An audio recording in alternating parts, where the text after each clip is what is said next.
Mental scurvy. That's what loneliness is. Let me explain. So back in ye olde pirate times, lots of people took to the seas for new horizons. Mostly for money and booze, but that's not as romantic. The seas are treacherous and unforgiving, but it turns out it was the least of their worries. You see, so-called pirates or other seafaring individuals were on the seven seas for months at a time, and their diet consisted of whatever they could scavenge from different islands and other less fortunate ships, so they ate salt, meat, crackers and fish, nothing more. Even if they prepared the voyage with rations from the land, most of it was filled with salt as a preservative to last longer, and they wouldn't take fresh fruits and vegetables with them, because it was kind of pointless to take them with you on a 7-month journey and have them rot away in 2 weeks.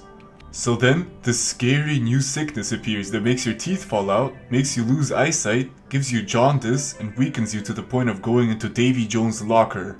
This sickness was called scurvy, and people had no idea where it came from. It seemed to just appear whenever people were at sea for long periods of time. People thought it was a result of black bile, also known as laziness. Yeah, sure, have you ever been so lazy that you start losing vision and go into a coma? And not a food coma, the scary kind. Me neither, but why would it just come out of nowhere? After looking at people who survived these long voyages, they finally figured out that the lack of citrus in their diet was causing scurvy. It turns out it wasn't a mysterious disease or a divine punishment, it was the lack of something that they took for granted more or less. How could something so seemingly insignificant cause so much harm to a person? And they only found out about the disease once the very thing preventing it from happening was gone. Of course, we now know that vitamin C is vital to maintaining good health and not have your teeth fall out, but we figured it out the hard way. Our modern loneliness epidemic is just like that. For years, we lived in communities and had close friends until various things happened that drifted us all apart, which I will be exploring in this video, but now we are starting to see the effects that a lack of human connection can do to a person. And it is just as bad as scurvy, but mentally. That is why a lot of us have mental scurvy now. And I think human connection is our vitamin C. Loneliness is the same illness functionally, a lack of something, in this case human connection, that can cause us great pain, depression, and even insanity if we're alone for long enough. Loneliness is like a black hole in your stomach that slowly eats away at everything, and no matter what material objects you stuff in that hole, it's never enough, and it keeps eating away at you. Until you finally had enough and decide to join the black parade in the sky. Loneliness also took the lives of many people, just like scurvy did, and it's so extremely sad. Because we are the cure. You are the cure for someone's misery, and someone out there is the cure for you. This togetherness used to be commonplace, more or less. But when did we get so isolated, and how? The quick answer is the internet, of course, but also other things actually, so stay tuned. When we're born, we're usually never lonely. We immediately have our parents who take care of us and love us. Even orphans get caretakers who take care of them from a young age, so we're born into a life filled with people. Of course there are exceptions like latchkey kids, but still, we are not alone. We get to play with other kids at daycares and in school, we have the free time to hang out with the friends we made in school, especially during summer vacation, and up to our late teens, we're usually not entirely alone. But as soon as we enter early adulthood, we then get hit with the brick that's known as life, and we now have a million responsibilities and jobs we have to take care of, and a lot of us don't have the time and money to continuously maintain a social life. Our lives after our teenage years get really lonely really quick, and it's gotten worse over the years. Just as a reference, single-person households are at an all-time high right now, and many people report being lonely on the internet. But more importantly, not only are loneliness statistics up, there is a distinct lack of human connection now. You know, having friends that aren't just people who are nice to each other and play video games together. No. People who are there for you when you're at your lowest. People who you can be completely honest and vulnerable with. People where you don't need to mask your actual personality with a made-up one. That type of human connection. But before we dive into that, we have to look at the causes for loneliness first, because you can't make any meaningful human connections if you don't have anybody to talk to. So what could be the possible reasons for the loneliness epidemic? I think a big contributor to the rise of loneliness is urbanization. You heard me right. Living in big cities with millions of people coexisting within them is making us more lonely. Here's why. Even those cities do indeed have more people living in them, meeting someone more than twice is very unlikely, so you can't get to know each other or even have a friendly chit-chat for that matter. Most of the people you see on the streets, you're probably only going to see them once and never again, and they're always busy and going somewhere. So why even bother to initiate a conversation with them? Urban sprawl has also slowly but steadily destroyed established communities and small businesses, with single-family housing and mega corporations replacing them. We used to live in smaller communities that allowed people to get closer with one another on a much more personal level, simply because there wasn't anyone else around. But now most of the Earth's population lives in cities, and you have pretty much infinite options when it comes to people in the city. So instead of accepting someone with all of their flaws and imperfections and working on oneself to become a better person, you can just find people who are vaguely interested in you and already share most of each other's values with, and hang out with them on Discord calls where you lose your last 3 paychecks in crypto. That way you never have to grow as a person, and you end up creating a much deeper echo chamber than before because you choose to hang out with people who are just slightly different versions of you instead of being their own, fully fleshed out new personalities. But you also can't do much to change things on your own. As much as I'd like to say that you can simply get off of the internet and start living life outside of it, it's not that much of a solution. You can't meet up at the arcade with your buddies anymore because it was destroyed to make space for another Walmart. You can't go to the mall now and just chill with people your age because malls are being demolished left and right. And you can't even go to your local bowling alley anymore to talk to the local bowling teams made up of 40-year-old dads and divorced husbands. And this one is personal to me because they shut down the local bowling area in my city and it was one of the only things you could do there. I'm not even joking. If you don't like going to clubs or music festivals, there's pretty much nothing left now and you have to get expensive tickets in advance to some of them. This is another huge reason for the rise of loneliness. Lack of third places. You've already heard by now that there used to be places that weren't work or home, but instead just cool places to hang out at. They're slowly being erased as we speak because we do everything through the internet now and real estate is really expensive as well.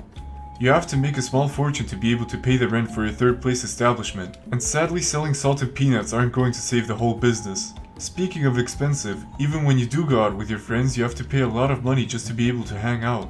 Go to a restaurant, the $20 burger is the cheapest option there. Go to a club, $40 shots. No matter where you want to go, you'll probably end up spending money there, and not all people can afford that. Even if you're just chilling in a parking lot, you can get harassed for loitering and it's seen as menacing if people hang out in groups outside with no greater purpose. And why do I have to pay to just hang out anyway? It shouldn't be this expensive to simply socialize, and budgeting your hangout sessions kind of takes out some of the fun. And on the topic of fun, I don't drink, I don't like clubbing. What am I supposed to do as a young adult? If you're like me, you're out of luck because what do people even do now for fun or socialization? This isn't an individual problem where I could just tell you to grow up and talk to people, because most people are also far more sheltered now. The rise of the self-reporting introvert is another big cause for loneliness and lack of interpersonal connection. And the worst part is that statistically the rate of introverts has not increased because remember, introverts like being alone generally, and it wouldn't be that much of a problem for them to not be able to socialize. They just need 2 friends to keep them satisfied and that's it. So people who crave more connections aren't true introverts. Most people aren't extroverts either, since those are exactly the type of people who enjoy clubs and mosh pits. An extrovert will always find a way of socializing because they simply need it to function. They will straight up go up to people on the street and start yapping because they aren't afraid of being embarrassing or rude. They want human connection more than anything. New studies have shown that most people are probably ambiverts, meaning a mixture of introverts and extroverts. It seems super obvious in hindsight. I mean, of course most people aren't the extremes of a theory. The middle of the road ambivert explains the behavior of most people very well, and it also explains why we went from going to arcades and roller skating rinks to living entirely in our homes for 3 years. Of course arcades and roller skating rinks still exist, but not everywhere. I can speak from personal experience that there are very little third places in Germany and Bulgaria. You're already cooked if you're a younger person in the Balkans. Why do you think 90% of people over there are alcoholics? There's literally nothing you can do there, and Germans also just tend to drink themselves into a coma, but they call it the silly Oktoberfest, so it's okay. Seriously, if you go onto r/askagerman, most of the posts there are just asking for advice on how to make friends in Germany, and the German people always say the same government script of joining a sports club, as if that will solve anything. Of course the sports clubs also cost money, and you're left with the same problem that you only meet like 20 people there tops, and if you don't like them all that much, tough luck. In Bulgaria, you have different churches that act as communities, and that's it. Churches and goats, that's all you get. The US is also in a terrible situation when it comes to socialization right now because the entire country is car dependent. And gas prices have been pretty expensive lately, and I think it would be very annoying if you wanted to meet up somewhere, but it takes at least 15 minutes of driving to get anywhere, and a ton of space is wasted on parking lots and huge 8-lane highways. Also, the suburb housing design is so incredibly antisocial. You get to interact with your close neighbors, but that's it. No stores, almost no playgrounds, no third places to hang out at. It's just single-family homes for miles and miles on end. No wonder communities are going extinct over there. Don't even get me started on gated communities. People just keep separating each other more and more, to the point where your neighborhood feels like a microcosm of itself, where it's only you, your family, and your 78-year-old neighbor Gene. Or if you live in a hood, you're kind of trapped there, and meeting new people might actually be dangerous. Not just because of gangs, but because the police in the US have very itchy trigger fingers. Besides that, needing a car to go anywhere is very annoying. With all that time spent on commuting and planning you have to do just to go anywhere, it's simply more convenient to not go anywhere and stay at home.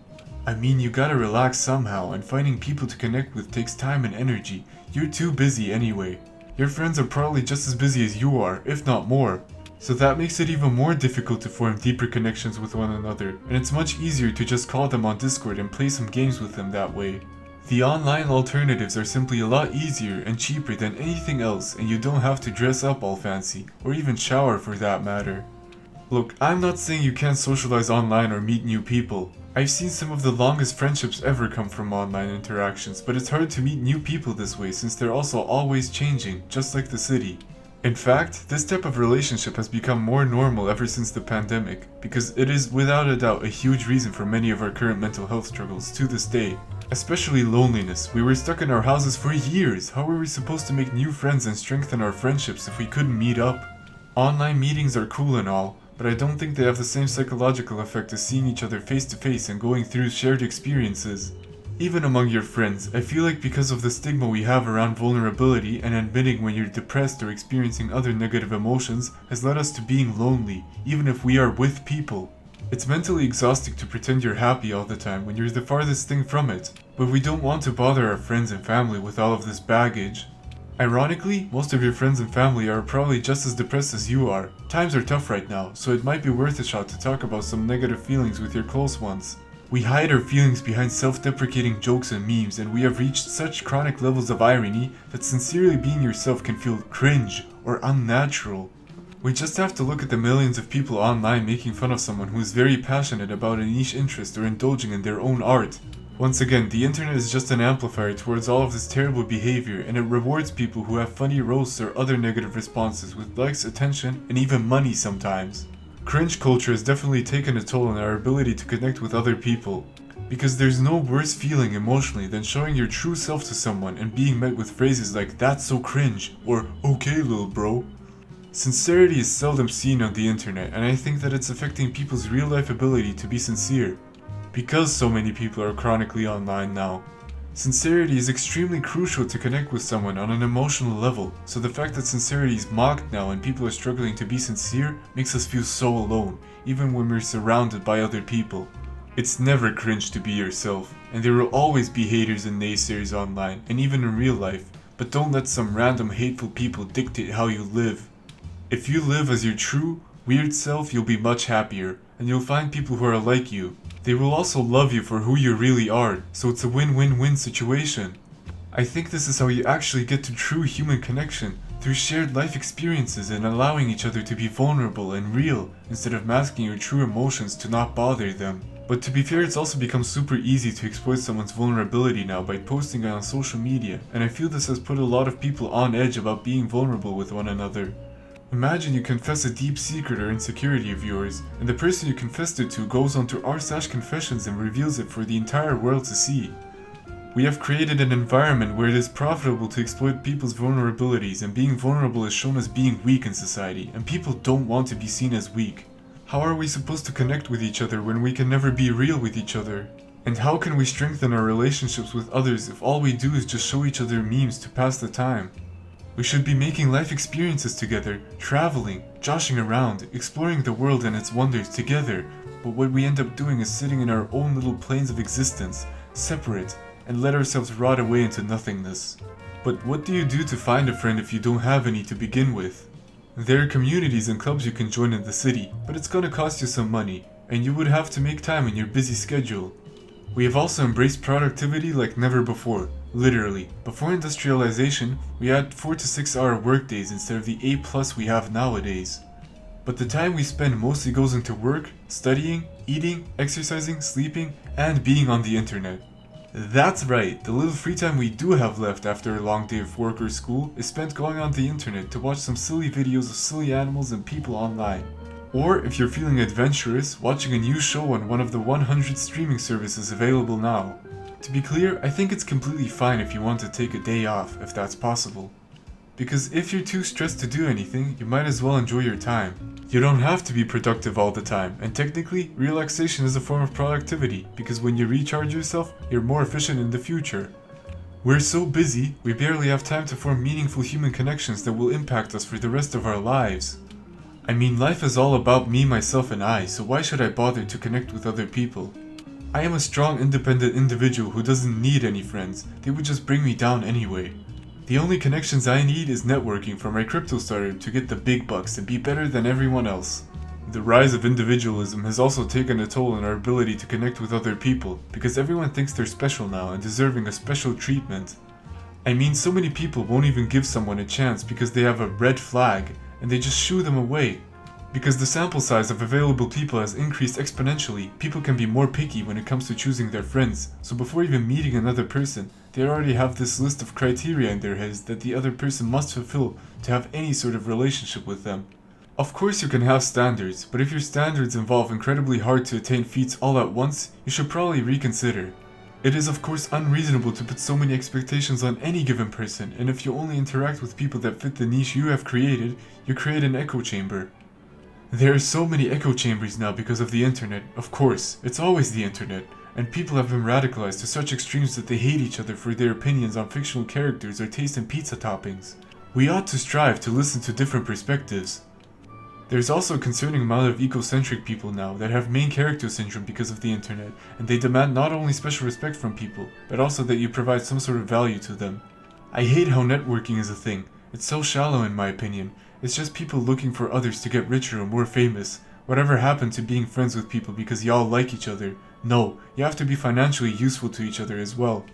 A lot of people have checklists when it comes to finding dating partners. You have to be able to lift a car, be a yogurt male, be cute and pink, be 6 foot tall, have a 6-figure salary, and be thick but also not too thick, or else you're fat. Some people's standards have just gotten too ridiculous. There are also no second chances as well. If there's an argument, you must break up with them, because you can't just take that type of disrespect. Just look at an Instagram and TikTok comments section. As soon as a girlfriend or boyfriend does anything wrong, they just tell the person to break up with them immediately. When did we stop to work on each other's issues? When did we stop to look each other in the eyes and say that we're sorry? We're sorry for not being perfect. In fact, most of us are a mess. People are messy, and trying to pretend like we are these perfect versions of ourselves that can't do any wrong is insanity. I know that it's easy to pretend you're more perfect than you actually are online, with all of the face filters and selective photos. We upload the absolute highlights of our lives and make it seem like this is who we are, this is how we live, when in reality, most of us are just stuck doom scrolling the same mindless memes every day. Watching the same stories play out under different names on streaming platforms, looking at the same horrific news cycle that fills our minds with nothing but panic, coming to the same conclusion that the future is terrible and that all of this will be gone someday. Under it all, we're not so different. We breathe the same air, we all look at the same moon and admire its beauty, we all smile when we're happy, and we cry the same tears when we're sad. We all have no idea where we come from, and no idea where we go. We go through the same collective struggles. We hunger all the same. We're all looking for ways to take the pain away. The pain that is being alive in this huge beehive that we call Earth. Maybe we're not so different after all, and portraying ourselves as these perfect people that exude happiness, even when we're as depressed as ever, is not right. Why have we all decided to partake in this charade, this great theatrical performance known as mankind, where everyone plays how they would like to be seen by other people, instead of showing who we truly are? We all wear these masks now, more than ever before. We're trying to impress each other with our lavish partying lifestyles. Heck, we even buy cars and expensive brand clothing to show other people how great we are and how we're better than everyone else. Are you really better than everyone else if you use that same expensive car to just go to work slightly faster? Do you even like that car? Do you even like the brand clothes? Did you really buy them because you thought people would respect you more? In reality, they couldn't care less, and they will forget you all the same, even if you had an expensive car and accessories. We buy things that we don't like to impress people that don't care about us, to make ourselves feel better. The logic doesn't check out. What if instead of constantly trying to be as likable as possible and making up 30 different personas for your various work friends and old friends, we all show our true selves? Sure, some people won't like you for who you are, but the ones that do will truly like you, and you don't have to always perform for them, and you also know that you like them for them. People want real human connection now, and not the kind where you just exchange niceties with your coworkers and greet them occasionally. Real human connection. To share our deepest secrets, our desires, our plans, our thoughts. Connection isn't just the occasional hello, it's experiencing this wonderful, crazy, dark, beautiful world with one another. Connection is letting them be a part of you, and you be a part of them. Human connection is how we will remember each other, through each other. It's our legacy, our way to live on as long as there are people who remember you. To truly connect with another person is to come together as one. This mutual love for one another that is an absolute impossibility in the universe. Think about it, our souls could have all spawned in different planets, and because the universe is so unimaginably vast, we would have never met each other. Yet here we are. We could have been atoms scattered around the void, endlessly flying through space with no direction. Our whole existence could have been black holes in decay, slowly withering away as Hawking radiation, but we don't. We are still made of the very same stardust that forms all of our stars and planets, but our stardust has the ultimate gift of being together. In spite of the dark void of the universe and its mysterious machinations, we're here on this giant blue ball together. We might have no knowledge of where we come from or where we go. We might not have all of the answers to the universe's mysteries. We probably have none. But what we do have is each other. In this vast expanse of nothingness that goes on for infinity, we have the joy of not being alone. In an infinite universe filled with darkness, I found you. In the eternal void of darkness and complete inhospitability, we found each other, and we care for each other, love each other, and mourn each other. To know that on this huge earth that has billions of people, there are people like you, who love you for who you are, might be the most beautiful thing in all of existence. Love is also logically impossible. Separate yet living organisms embrace each other, even if most of the universe is hostile. And it's a dog-eat-dog out there. And all of the hostility and inevitability of life, love prevails. The brain is the only human organ that needs another person to properly function. But even beyond that, who is the one controlling our brains? When you lift your arm voluntarily, how do you know it's you and not a muscle spasm? If this thing we call the soul is real, then love is our water, our food, and sleep. So to answer the question, why you need human connection? Because it is one of the most beautiful things we have. We need human connection not just to keep the depression away, but to also be alive. To live a great life, because our lives don't revolve around us. They revolve around each other, and if you can find people, like a dear wife or husband, or just that extra special friend, this makes this all feel worth it. We need human connection because it gives us meaning, and the most beautiful and powerful thing in the entire universe. Love. On that note, thank you all so much for 1,000 subscribers. I'm so thankful and grateful to be in this position, and it's all thanks to you. Human connection has allowed me to pursue my passion and follow my dreams, and I think everyone deserves to experience this. So from the deep bottom of my heart, as much as I parasocially can, I love you guys, and I meant every word of that.